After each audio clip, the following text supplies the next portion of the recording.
Hello Startup Vision, je suis Tony Pinville, le CEO d'Euritech. Et à Euritech, on aide les marques de luxe et de mode à prédire les tendances consommateurs et produits en analysant les images des réseaux sociaux.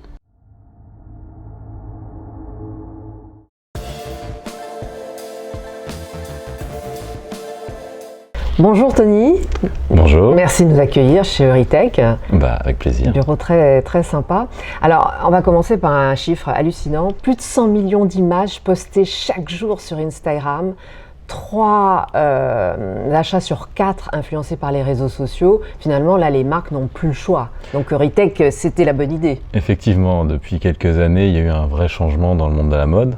Grâce ou à cause des réseaux sociaux, il y a une masse d'informations énorme et énormément d'insights, d'influence de ces réseaux sociaux. Donc pour les marques, maintenant, il est clé d'arriver à faire un résumé, de synthétiser toute cette information-là pour mieux connaître leurs clients, mieux anticiper les tendances, et c'est ce qu'on essaye de faire avec Euritech.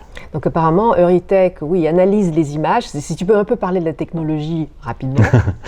Oui, on utilise l'intelligence artificielle, plus précisément la reconnaissance d'images, pour être en mesure de repérer dans n'importe quelle image des milliers de caractéristiques spécifiques au monde du luxe, de la mode. Par exemple, on est capable de détecter dans une image qu'une personne porte un haut noir avec un col en V. On peut détecter les textures, les modèles de sac, on peut détecter les formes, tout ce qui est en rapport avec la mode. On est capable de l'analyser automatiquement, et ce, sur des millions d'images chaque jour. Et donc ça aide les marques à décider des tendances futures ou à tester éventuellement des Exactement, choses. Parce que, comme vous l'avez dit, 100 millions d'images à analyser humainement, c'est compliqué. Donc il faut être en mesure d'avoir des outils automatiques qui font ce résumé de toute l'information qu'il y a.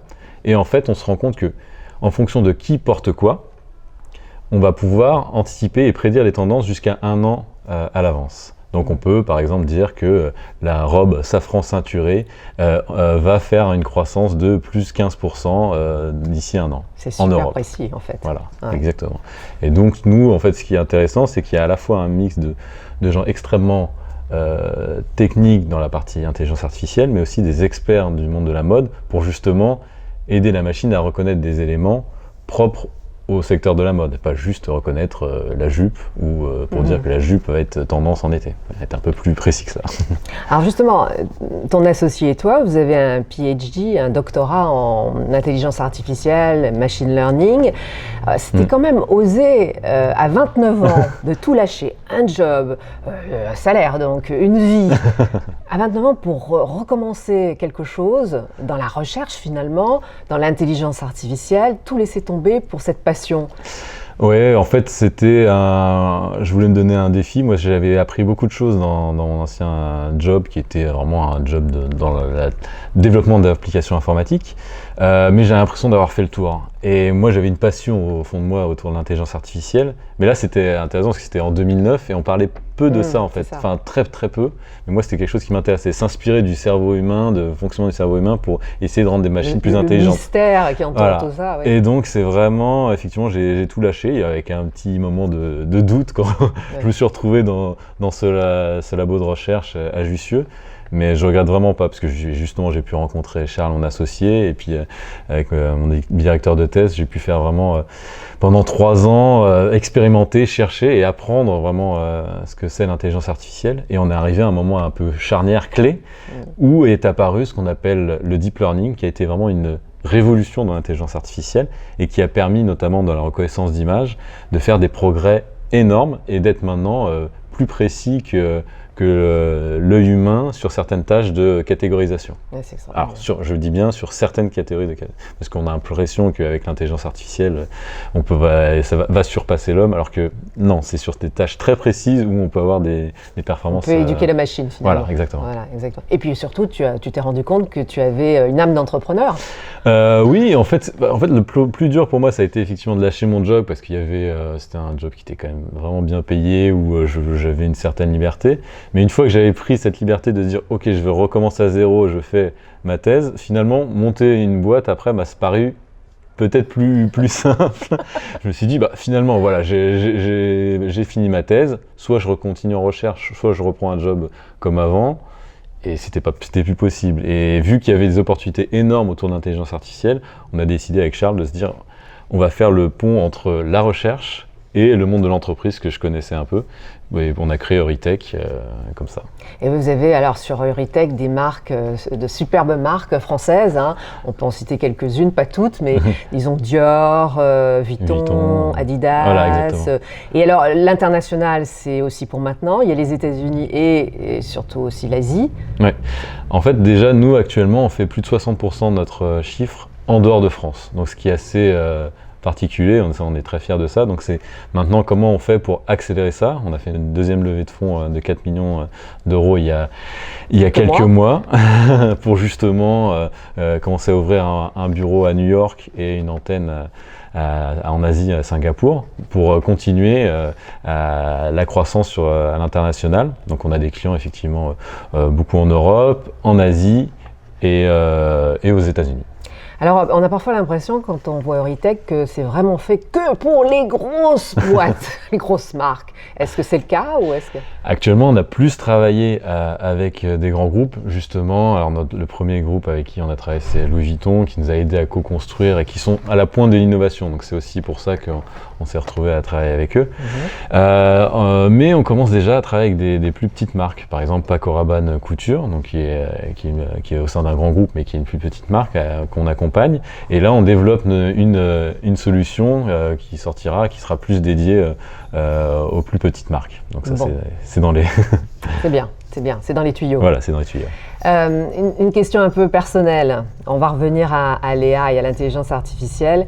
Tu serais plutôt Luc Julia, où l'intelligence artificielle n'existe pas, ou tu serais plutôt Elon Musk, aïe aïe aïe, au secours l'intelligence artificielle, puis allons vivre avec les robots sur Mars? Clairement Luc Julia.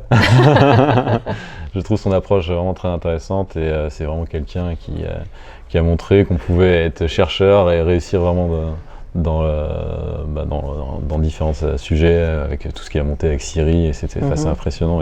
Et son discours, j'adhère beaucoup à son discours. Mais c'est surtout que, en fait, la chose derrière cette question, c'est tu ne penses pas que l'intelligence artificielle, parce que c'est ce qui fait peur à tout le monde, hein, parce qu'on ne connaît pas, donc que l'intelligence artificielle ne peut pas prendre le dessus, en fait, c'est ça. C'est nous qui apprenons. Exactement, déjà c'est nous qui apprenons, donc on a besoin d'humains mettre pour encore de cette intelligence augmentée, comme il Exactement. dit d'ailleurs, qui n'est pas une intelligence. Exactement. C'est vrai que c'est un terme, intelligence artificielle, qui est un petit peu compliqué, qui est très difficile à définir et qui ne veut pas dire grand-chose. Donc déjà, effectivement, sur certaines tâches bien précises, on peut avoir des performances très importantes, comme la reconnaissance d'image ou la traduction, mais même ne serait-ce que comprendre le langage, comprendre les subtilités du langage, comprendre quand est-ce qu'il y a de l'humour ou pas. Déjà, rien que là, l'AI est vraiment décontenancée. Et encore, je pense que de manière globale, l'AI n'est pas plus intelligent qu'un enfant de 5 ans, si on raisonne de manière globale. Elle est très précise sur des tâches, très performante sur des tâches très précises. Donc, Terminator, c'est très loin, et je pense pas que ça soit à l'échelle humaine ou à l'horizon de quelques siècles. Ne serait-ce que pour la voiture autonome, par exemple, c'est un sujet pour avoir une voiture à 100% autonome, c'est ce que dit d'ailleurs Luc Julia, et il pense que ça sera dans 50, 100 ans ou quelque chose comme ça. Oui, ce qui est fou, parce qu'on nous l'a prometté pour dans 1 an ou 2 ans. Oui, mais pour se déplacer, par exemple, place de l'Étoile, c'était son exemple, c'est assez compliqué, parce que c'est un les petit aspects peu culturels aussi. Voilà, c'est justement, place de l'Étoile, c'est, en fonction de cette personne-là, je vais peut-être oser y aller, voilà, c'est plus que juste conduire et prendre en considération. Donc on a évoqué tout à l'heure, vous avez fait une levée de fonds, Eurytech, une deuxième levée de fonds, donc déjà la deuxième, donc forcément, tu es passé, comme tout le monde, par la case pitch deck. Eh oui, il faut. Alors, c'est comment cette case pitch deck, se convaincre les autres que ton idée est géniale et qu'il faut absolument parier dessus? Je pense qu'aussi ça dépend à quelle levée de fonds on est. Quoi. Toutes. Moi, je veux tout savoir. C'est-à-dire que le pitch deck pour la partie levée de fonds seed, là en fait déjà les investisseurs ils vont beaucoup plus miser sur l'équipe que sur le projet, parce que le projet en seed va extrêmement évoluer. Donc ce qu'ils veulent voir, c'est déjà s'il y a vraiment une équipe constituée, si le est semble cohérent, ou même par rapport à la constitution du business plan, s'il y a une cohérence à ce niveau-là, mais ils vont pas regarder les chiffres en détail, parce que entre le pitch deck qu'on a fait au début de Seed et après, quelques années après, il y aura peut-être quelques pivots entre-temps, et donc c'est plus s'assurer voilà, au niveau humain s'il y a la capacité à construire un projet et à recruter d'autres personnes.